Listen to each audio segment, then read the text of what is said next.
Take a to go over come con. Biaka Mara Sherikun. Take a me, she come to a take a wood me gel. Che would don't say and be quid me. None come kin. So this one is just for fun. Hi, beautiful. So, Sajan and Jella quid me none. Min chi would me min chetty, ban with yellow generame, go a sheer dollar. Go take a real dollar, mela, but come na. Charan mamma and Jin Naga min chi and nan. It's a I knew a dong a junwur. So, automatically being I know a woman mean. She would have made it, she would have made a loy.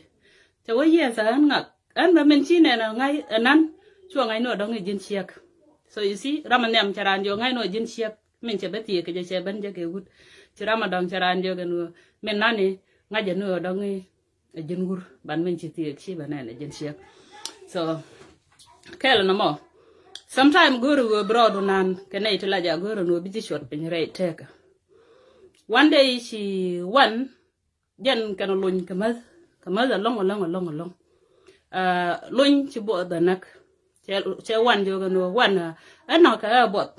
Mua can she no me baban sham, then point the be sham. To one of which and were Mashala de Lonya, Bangadil sham a put. To Lonya jo awaka, a jua gor mul me be bensham. So Mashagiano, she mul she ogor, she mul waja, she mul jo mula. And Tamashanga jagalun. Lunjanga jo and I janaguro, there you come queer. And I dinner, work alone. But you are come. A talk, Joe, talk. She mul she light a tet. Malaga got here, Mala, long time. She mul she light a tet. Karinka war me did she walk alone. Masha walk alone, Cholonya cup. Cha with the charger yacht, catch just catch a catim, yes, I can walk. Cashu mool to a rod a barker war. Macharingo, she Cholon, Chia one, Chajogan, mool to rod a bar. Moa can she no mool, point to Bisham. Almagoa, point to Anbisham.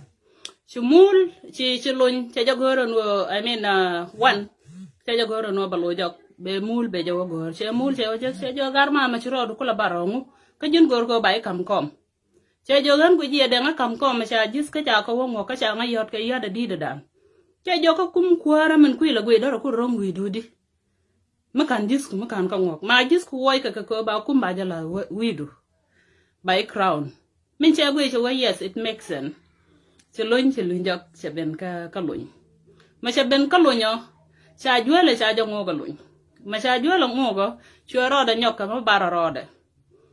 Chi lun cha wan nyoka joni nuo mula lun jok otherwise bisham.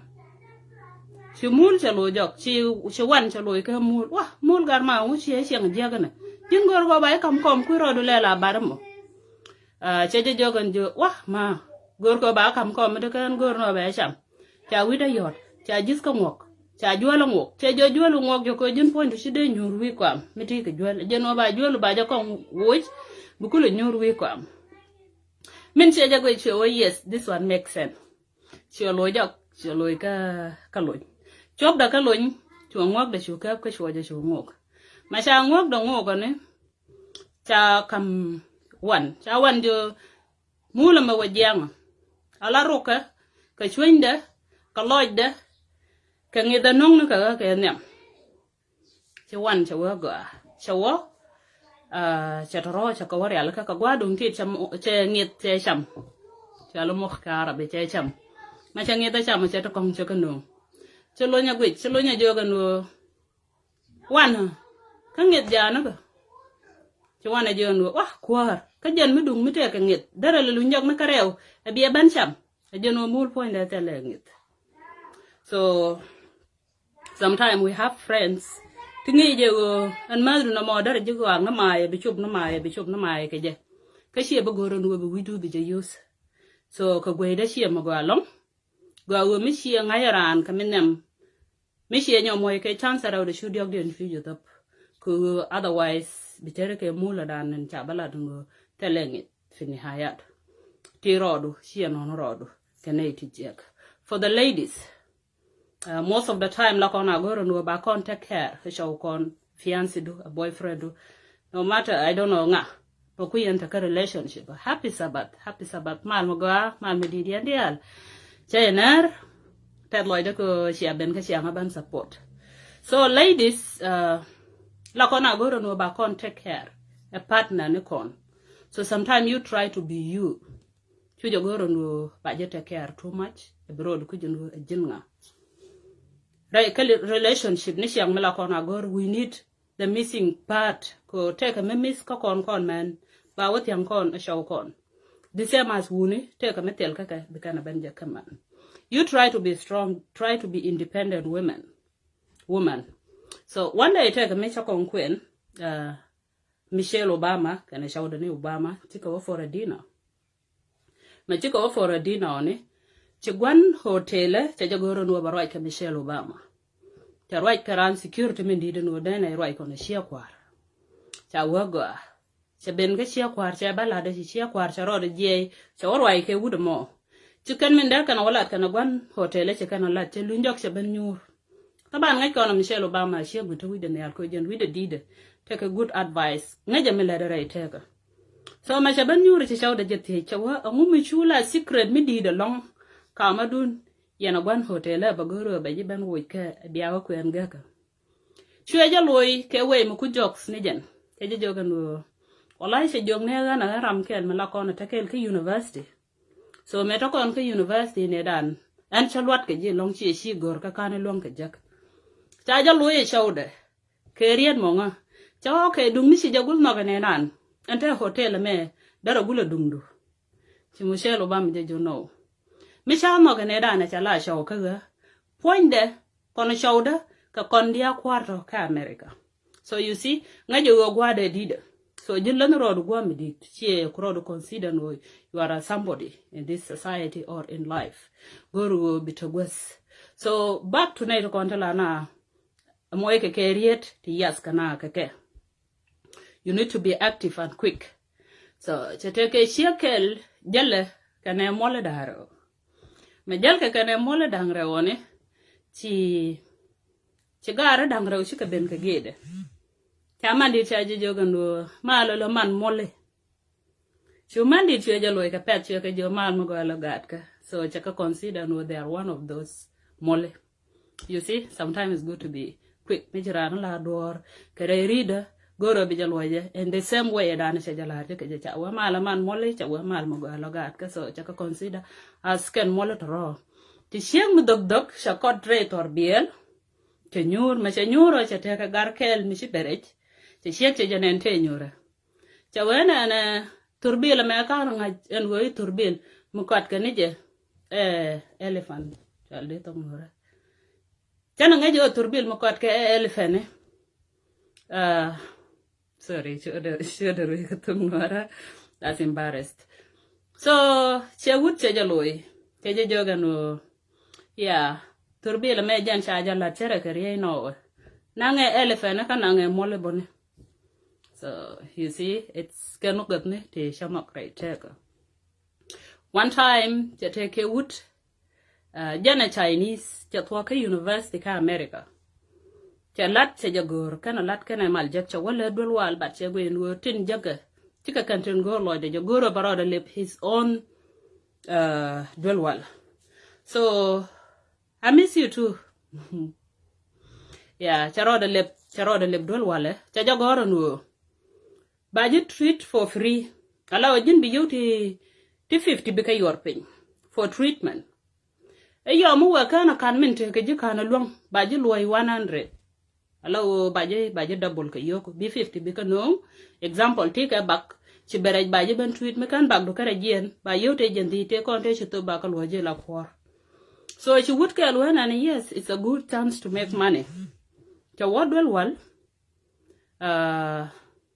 ci would me ci jogan go and talk a problem ala lebda mi ca dwor mi ca cham chan kay da jega tawa okay go ci shet jogan wo leb sunduk number 53 cha sunduk number 53 cha jalep ma cha jalep o cha jano wal mi kay cha jamat ka chu jagan wo wal ka so no well me kaje chi wur men je jo das min chi nei min joye dan te ji chi nei lon ko bine treat mun yo ko ti jen de chekatu chawo chegu ye no jen goro be yo ka ba ka jak ba ka nyoka jo cheben che wuda me che joga no gan che ta ka problem chenen cha jogi shinen chawa go che nya me joga no wer ka box number 53 be well be jono pa jaban tom ke chi wur man je jono an tala wal tila to ba ka kwe wang dum do men tan jen se na bi moy ke yoti janan de be well be jawakok men cha ja kam yo well se dictor se joga no dictor tri chi ke yoti janan de ke yo well si dictor jo das men che joidu shalom kam kwa ja moya la jo when you to jam the so chateka khasara sometimes you have to do something you have to think before you do it it's good and we be dwar be char kere jeni shap so chana take share to go thank you lam how are you hi khaludi zayak rot hi nere yandial malmuga malmedit happy sabbath so akel katikon tin chit work I don't know if I have to continue or I stop there so bakon yako moy akel and mi jun wood goro bi wudu bi jatit che brodo los as a wood chete ke shemu doang one day jelle be ke wuchara ci gar ci wut te ben ci jaban bab ke ajel ma ci mandi babo ne ci mandi chete ci mandi ci rodo je ci mandi ci jadol ke te da dan ci tet ka doang ma ci jadol ci doang ci jadel gwejalong ka ci je na lawo we ka ci mandi re jogando gada te ka mi ci pen ke ji ci lu njok ka be men ci pen be je ban gor gwada na sha jalar jeten mandit ma cha men gor men che gor kaneja ci mandi de jogando men ci pen ke ji ci mi derja ala wudu cha pen ke ji we dan we je lawo jin wut ke je ci rima mo ci je lus wanda ko til de ci ka te de la de wuni jan ci je jagan wo men cha golla de jega long e ci mandi ci je gor no be janang dol wal ci ba jaw treat so to make it short is that lose ni nated it as a wood lose ni any door with a lot gwada antisin ke ku wuda do ci loy test ke ye baba jogi ya happy sabbath baba jogi en wo ci loy de test ko support da na ci akama bu ko war mala ba takele ye and have a wonderful night thank you my lovely people